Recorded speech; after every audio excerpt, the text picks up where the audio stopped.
Hello, you're watching Vnews Bulletin. From another headlines as usual. Vietnamese export increases in both quantity and quality. Tuyên Quang province promotes eco-tourism. And later on, fishermen say no to illegal fishing. Let's begin our bulletin with the most prominent events of the week from May 30th to June 5th. Prime Minister Phạm Minh Chính met Kham Kilang Orthakason, Deputy Minister of National Defense and Chief of the General Staff of the Lao People's Army, in Hanoi on June 2nd. The host said the Vietnamese party, state, government and people attach great importance to the reinforcement of ties with Laos. Informing his host about the outcomes of the talks between the General Staff of the Vietnamese and Lao armies earlier, Kham Kilang Orthakason said the two sides agreed on many practical issues so as to effectively implement agreements reached by their country's leaders.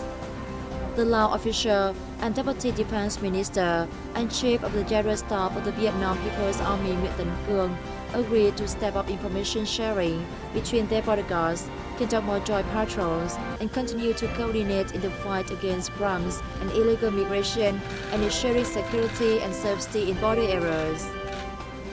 During the week, President of the Laos State Inspection Authority Kham Phan Phomaphat paid a visit to Vietnam. He was received by Prime Minister Phạm Minh Chính on June 1st. He held talks with Inspector General of Vietnam's Government Inspectorate Ran Hồng Phong. The two officers signed a new agreement to further enhance cooperation in inspection, settlement of complaints and denunciations, and corruption fight.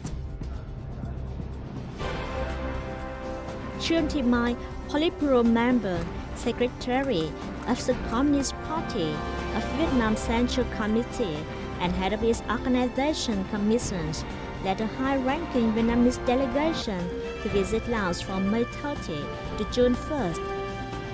Mai was received by Party General Secretary and President of Laos, Thăm Lo Socialist, Prime Minister Phan Khâm Viphapanh, and National Assembly Chairman Saisompong Phombihan.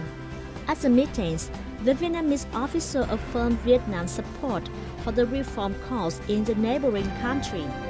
The Lao leader said Mai's visit, which is taking place in the Vietnam-Laos Solidarity and Friendship Year 2022, vividly demonstrates the relationship.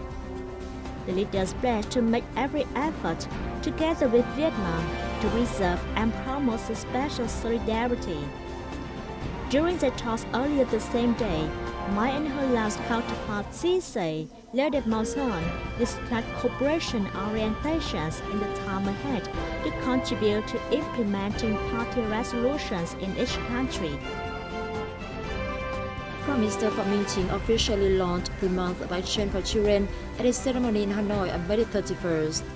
The special one is held every June to promote child care and protection and mobilize social resources for the work. Under the theme, joining hands to care for, educate, and protect children, the month aims to engage socio-political organizations, social organizations, families, and communities in the care, education, and protection of children. Prime Minister Phạm Minh Chính said that we should not only hold a month for action, but always act for children. The Prime Minister also underlined the need to fully enforce the law on children and other legal documents on child care, education, and protection.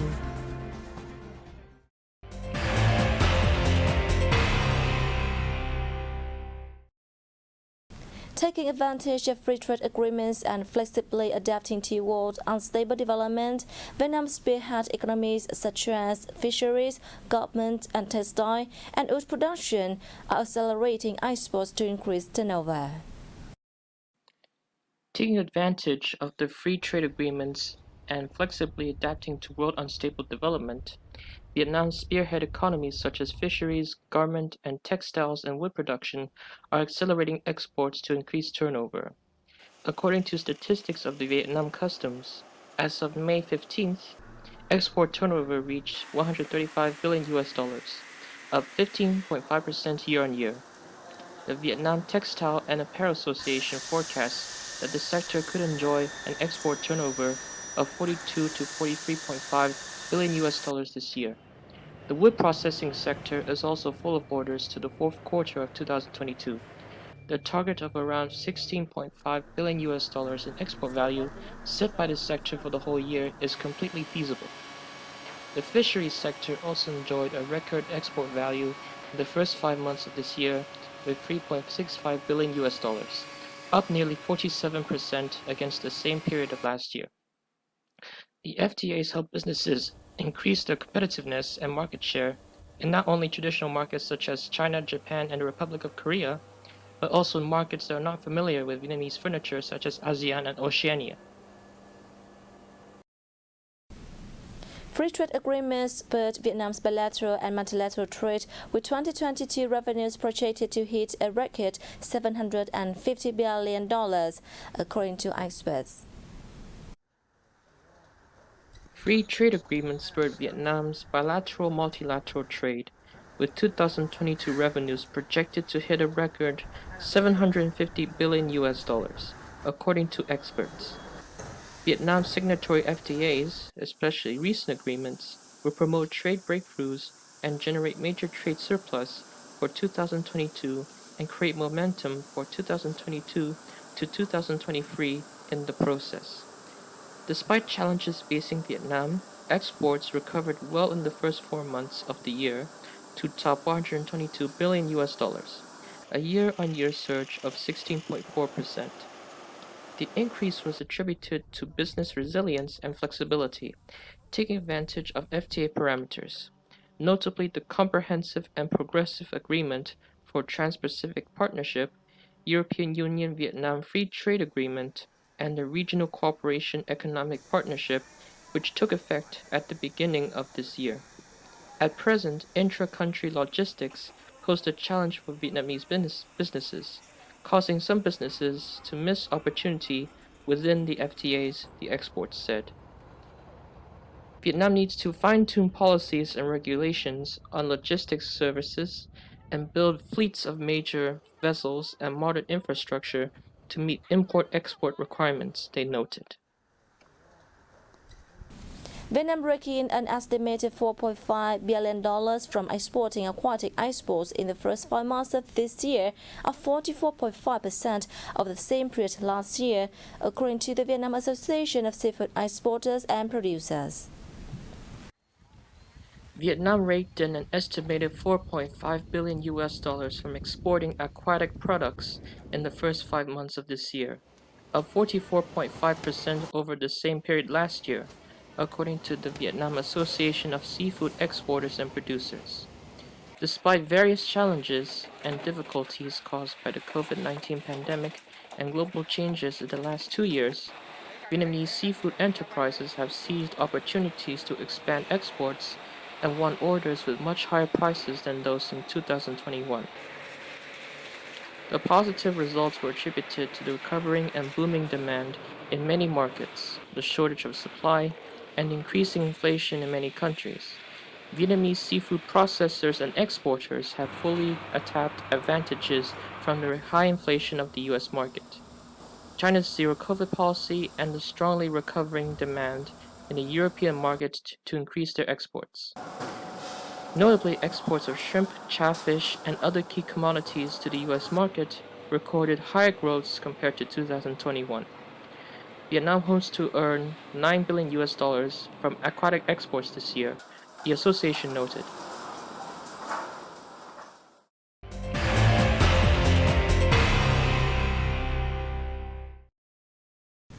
Tuyên Quang, Northern Mountainous Province, features beautiful landscapes rich in cultural traditions and revolutionary history.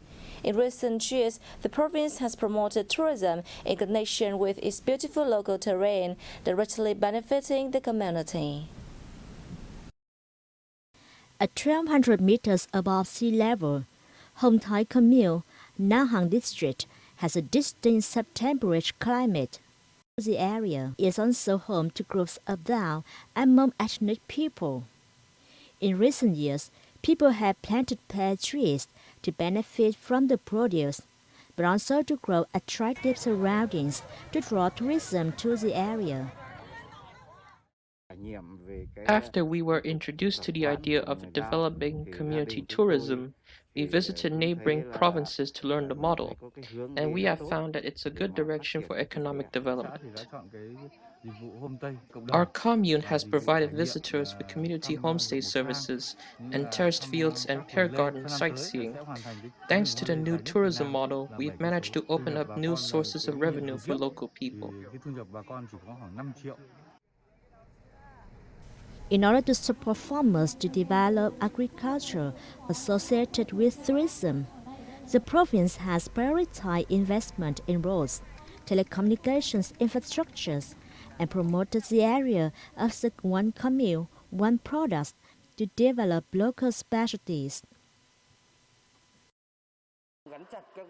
We have focused on human resources training while connecting the content of rural tourism with the national targets of developing new-style rural areas to create beautiful and environmentally friendly landscapes to attract tourists.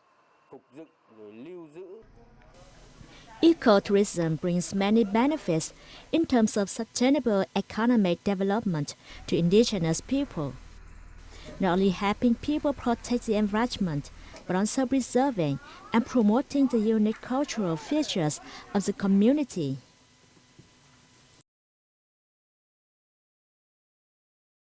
Illegal, unreported and unregulated fishing has a host of negative consequences, including putting fishermen's lives at risk, and Vietnam has been issued with a yellow card by European Commission regarding the practice.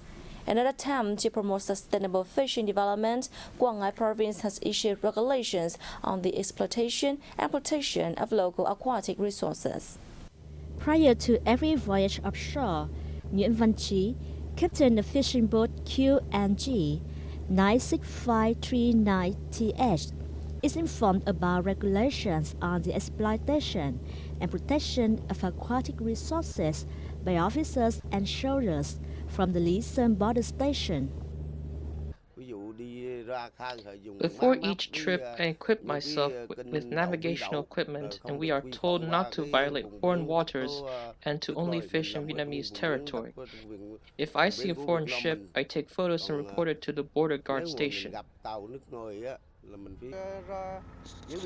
We follow all regulations on exploiting aquatic resources in the Hoàng Sa fishing grounds.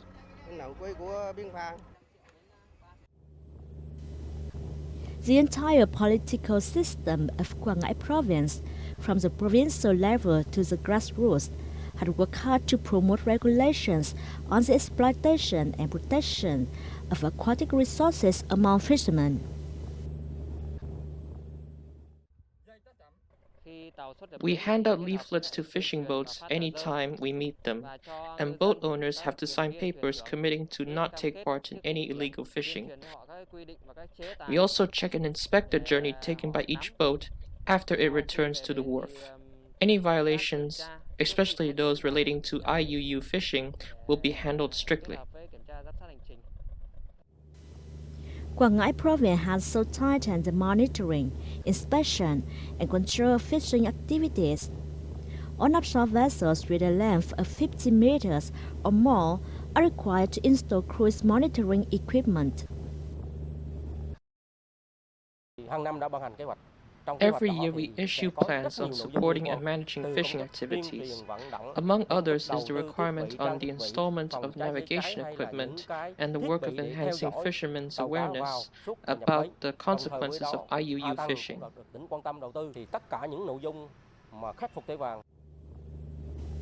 Together with other localities, Quang Ngai is trying to develop a sustainable marine economy. Efforts to remove the easiest yellow card can be seen as restructuring of the local fishing industry.